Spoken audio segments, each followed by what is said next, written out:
ત્યારે સીએમ ભૂપેન્દ્ર પટેલ ગાંધીનગરથી લાઈવ છે, તો સીધા જઈશું લાઈવ।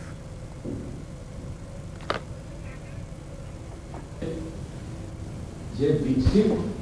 દેશો છે એ જે કરી શકે કાં તો ના કરી શકે એ ભારત કરી શકે એટલી તાકાત માન્ય વડાપ્રધાન શ્રીએ આજે હાઇડ્રોજન ટ્રેન દોડાવીને આપણું ગૌરવ વધાર્યું।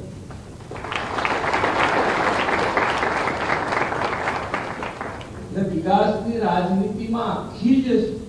રિવોલ્યુશન જે થયું છે એ રિવોલ્યુશનના આધારે જેને કે આપણે કહીએ કે ગવર્નમેન્ટ નોકરી આજે તમને મળી છે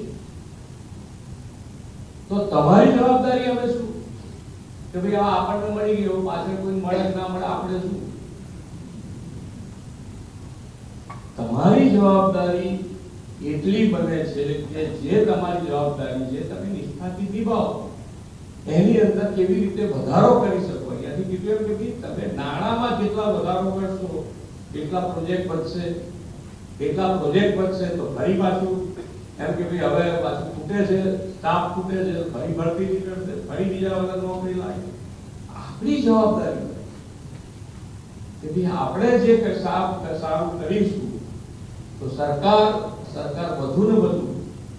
આપણે માનીય વડાપ્રધાન શ્રી સૌનો સાથ સૌનો વિકાસ સૌનો વિશ્વાસ પ્રયાસ આ કાર્યમંત્રને લીધે આપણે આગળ વધવા જઈ ગયા અને એ જ કાર્યમંત્ર સાચું દરેક સ્ટેજે તમે એ બન્યો છે પણ આપણે નોકરીમાં આવ્યા પછી સરકારની નોકરીમાં આવ્યા પછી ફાઇનાન્સ અને ફાઇનાન્સની જરૂરિયાત કેટલી છે કેવી રીતની છે અને આપણે વેપારી હું રમેશ કહું છું કે વાઇબ્રન્ટ આપણે કરીએ છીએ અને વડાપ્રધાન શ્રી 2003 થી વાઇબ્રન્ટ શરૂ કર્યું છે એનો લાભ આપણને મળી ગયો છે છેલ્લા માન્ય વડાપ્રધાન શ્રીનો સૌથી વધારે લાભ 25 વર્ષથી આપણને ગુજરાતની એકલાને મળી ગયો એ પણ એક મોટી વાત છે કે વાઇબ્રન્ટ કરતા હોઈએ ત્યારે ગ્લોબલ પ્લેટફોર્મ આપણે દેશ વિદેશમાંથી રોકાણ અહીંયા આવે એના માટે પ્રયત્ન કરીએ અને એ વેપારી સરકારના કોઈ પણ ડિપાર્ટમેન્ટ દ્વારા ક્યાંક ને ક્યાંક હેરાનગતિ ઊભી થાય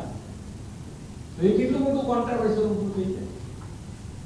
આપણા ત્યાં કોઈને બોલાવીએ અને આપણે એને હેરાન કરીએ તો આ તો કોઈ ટાળે શક્ય નથી બનતું આપણે આપણું કાર્ય જે કરીએ એ કાર્ય એવું હોવું જોઈએ કે સામેના માણસને જે પણ મુશ્કેલી હોય અને સરકાર તરીકે આપણે જે એની પાસે નિયમબદ્ધ કરાવવું છે એ કરાવી શકીએ છતાંય એને તકલીફ ના પડે એ જોવાની જવાબદારી તમારી ને મારી છે। પછી તમે આ તો અત્યારે અહીંયા આટલા બધા બેઠા છો તમને કદાચ ક્યાંક સમજણ ક્યાંક ખ્યાલ ના આવે તો તમે પર્સનલ મળી શકો છો મારામાંથી કોઈ નહીં શાંત થઈ ગયા છો એટલે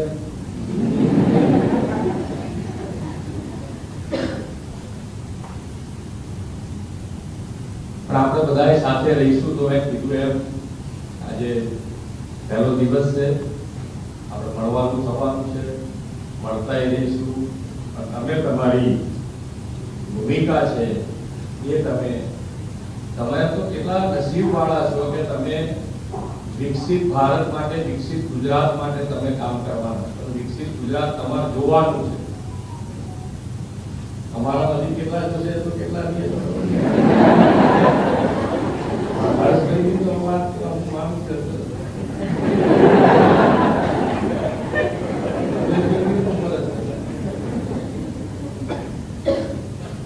વિકસિત ગુજરાત માટે આપણે બધા સાથે મળી અને જે માન્ય વડાપ્રધાનનો સંકલ્પ છે એ પૂરો કરવા માટે વિકસિત ભારત માટે વિકસિત ગુજરાત માટે આપણે સૌ સાથે મળીને કામ કરીએ। ફરીથી આપ સૌને ખૂબ ખૂબ અભિનંદન।